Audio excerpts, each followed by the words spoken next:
What's something the internet killed that you miss?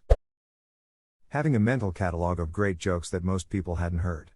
It was so much fun to drop a few at parties and get some laughs. I remember how people like that were always the best to have around. They were like joke wizards.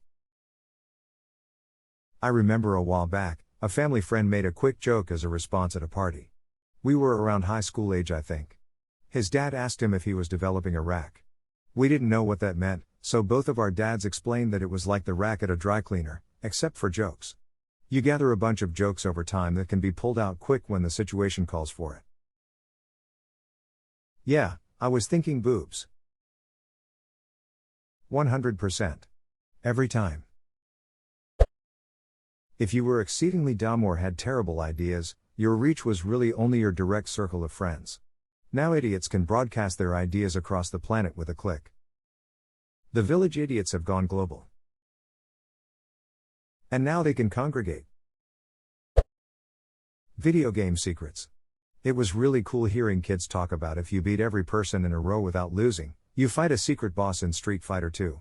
And the only way yet actually know for sure is that LF it happened in front of you and being the first to speed news of secrets and Easter eggs among your group of friends. Now you can look up whatever you want to know, and where to find any object in almost every game there is. I miss playground rumors. And when games had genuine mystery. Did you know, if you beat Metroid fast enough, Samus takes off all of her clothes? I remember the time when none of us knew Samus was a woman. Talk about a WTF moment. Metroid Prime was the game I learned that in, you could charge a beam in the water and shoot a wall, and if you were close enough, Samus' face would reflect on the inside of her helmet. User-generated web content with no thought to advertising, search engine optimization, monetizing. SEO is an industry I would love to see die in a fire. It has the worst incentives. It encourages people to make garbage content stuffed with keywords and other tricks.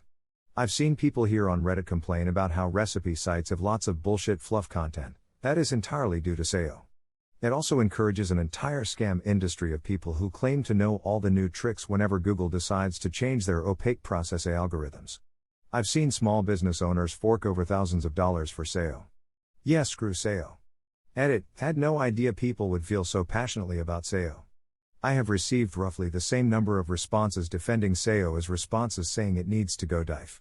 I won't dispute that there are honest and reputable people out there who do SEO as part of their job, but I have encountered exactly 0 companies who specialize in SEO that were honest. It is those companies that are the target of my ire as opposed to the practice of optimizing content for search engines itself. Sorry, too many bad actors and foul players have ruined my trust of any company that sells SEO services. I maintain some sites where I work. The marketing area gives up a few points on SEO, just the standard ones, like keywords, page title, H1, H2, H3 etc. We do not really use tricks ourselves. I read many travel sites, and you get these pages that give vague general information that isn't really of any use. Then at the bottom of the page, links to commercial tours, agencies, etc. A lot of travel pages do waffle on, which I find annoying. I wish they would just get to the point. Except their point is probably to sell you stuff. I casually play around with web pages. Because of that fact alone, the targeted advertising I personally view is overwhelmingly people selling SEO services and Instagram followers. A SEO expert walks into a bar, bathroom tiles, kitchen cabinets, custom installation. There is now a work culture of always being reachable by email or text for whatever happens. A lot of places expect you to be pretty much on call even when you're not at the office anymore. I worked at an ad agency where days off sometimes didn't even feel like that, because I would still be getting emails about things and was expected to be checking them.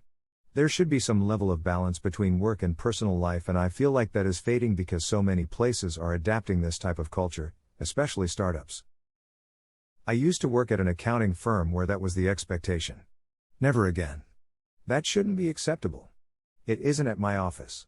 I'd never be okay with the boss calling me after work hours except in very rare circumstances. Got to have a work-life separation. France, I think, looking at making that illegal. I think they did it 2 years ago. French workers win legal right to avoid checking work email out of hours.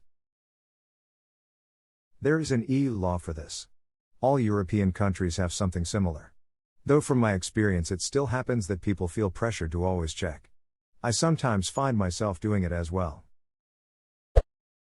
Saturday morning cartoons. As I get older, I realize the ritual of a thing is just as important as the actual thing itself. It's not just about the cartoons. Watching them as an adult, many of the cartoons from the 80s and early 90s were terrible. Rather, it was the event of Saturday morning cartoons that I miss. My daughters can watch whatever they want whenever they want to watch it. They don't know what it is like to have to wait for a week for a new episode. They usually just binge their shows whenever they want. If my kids want to spend the entire weekend watching My Little Pony, they can. And they can do it the week after, too. They don't know what it is like to miss an episode of Power Rangers because it was now scheduled at 7 a.m. instead of 6:30 and I had to leave for school. They also don't have to watch TV together. They can just watch whatever on their phones or tablets or on the TV in the living room. Nothing, except my wife and I, stop them from consuming the specific entertainment that they want. Edit, a stray period was bugging me. Saturday morning cartoons. As someone who grew up in the 70s and 80s, you said it. I was always up before cartoons came on, at 7 o'clock. There was some kind of animal show on at 6 a.m., then at 6:30, the news came on. At 7 a.m., the Super Friends came on. When that was over, I changed over to ABC to watch Scooby-Doo. Saturday morning cartoons were great. You couldn't see them any other day of the week. If you missed them, you had to wait a whole week before it was back on. Same thing with the holiday specials. If you missed it, you had to wait an entire year before you could see it again. No VCRS or anything to record it, you just had to wait. The Halloween cartoons were the ones I liked the most. It just wasn't Halloween unless you saw It's the Great Pumpkin, Charlie Brown and Disney's Legend of Sleepy Hollow. Man, I miss those days. My dad says he misses having arguments with friends which could only be resolved by phoning whoever was most knowledgeable on a subject. For example, did you know lightning travels upwards? No, it goes down. Let's phone your dad, he's a meteorologist.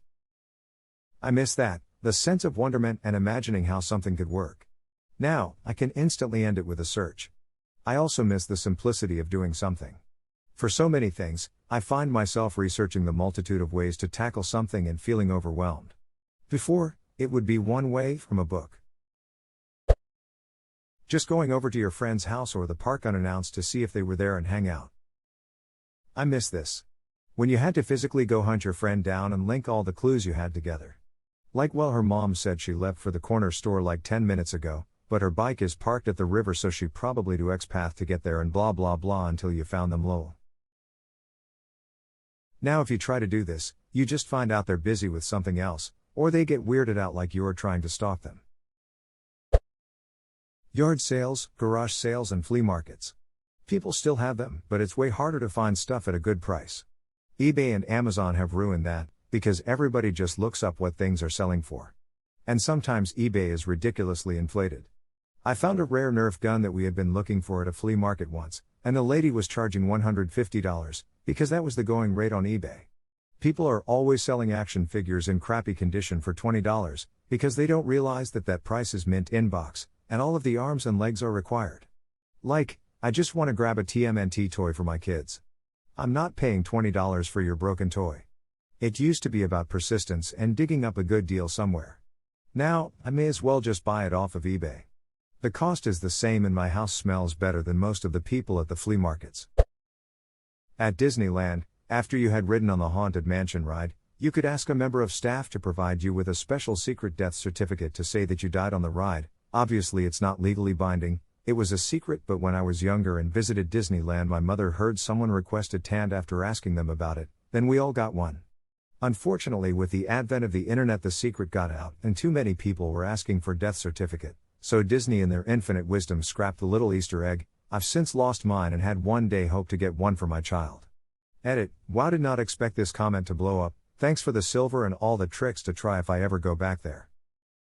I heard Disney had to scrap a talking trash can because it got out on the internet as well. Oh man, I miss Push. It was a very well done, interactive little trash can who was sarcastic and used to ask people if they were done with the item they had in their hand. The person controlling it did a good job blending in with the crowd and not being obvious what they were doing. Good times. Wait, so there was a guy whose job it was to control a talking trash can. Wait, am I the only talking trash can that it's not being paid?